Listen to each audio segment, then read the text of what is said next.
हरिओम. आज 17 जून 2024 सोमवार. आज गोपाळ गणेश आगरकर यांची पुण्यतिथी.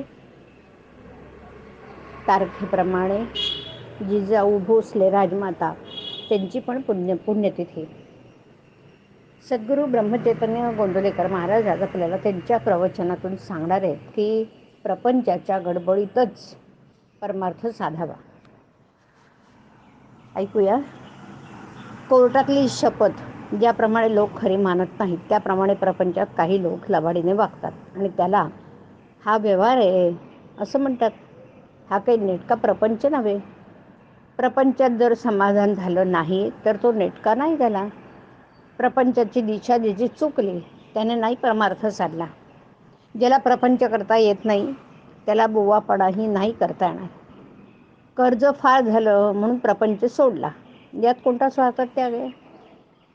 प्रपंचाचा त्याग केला म्हणजे काय केलं? तो जंगलात जाऊन बसला. थंडी वाजू लागली तेव्हा काटक्या गोळ्या करून शेकोटी केली, जागा साफ केली, तुळशी लावल्या, झोपडी बांधली. पण भिक्षेला जाताना झोपडीची काळजी, तर मग घरादारानंच काय केलं? तो प्रपंचाचं बंधन सुटावं लागतं. जबरदस्तीने सोडून कुठे सोडता येतं का? हा प्रपंच, हा संसार जर भगवंतानेच उत्पन्न केला आहे तर तो कोणाला तरी सुटेल का? जो आसक्तीच्या आश्रयाखाली राहतो त्याला संसार आहे असं समजावं.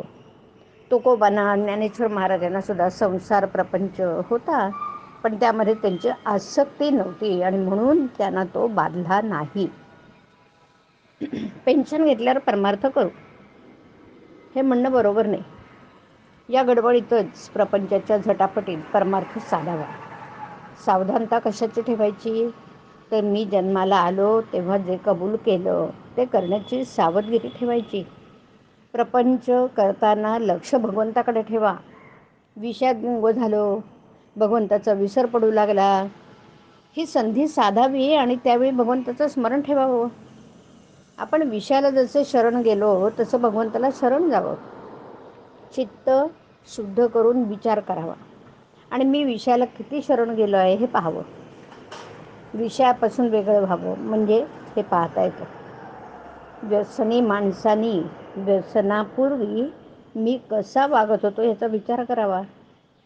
मारुती रायाच्या दर्शनाला पूर्वी मी जात होतो, आता विषयात त्याची आठवणही येत नाही, त्याला काय करावं? नोकरीत नाही का तुम्ही वरिष्ठाला शरण जात, मग जे पोटा करता करता ते भगवंता करता का नाही करत? भगवंताला शरण जाणं सर्वात सोपं आहे. त्याला निराळ्या कोणत्याही वस्तूची जरुरी लागतच नाही. माझ्या मनात येईल तेव्हा भगवंताला शरण जाता येईल. भगवंताला शरण जाणं म्हणजे मी त्याचा झालो असं म्हणणंच.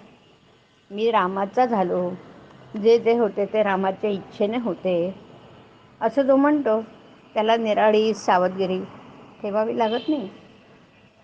प्रपंचाला माझी गरज आहे आणि मला भगवंताची गरज आहे. हरिओम. हरिओम तत्सत. हरिओम.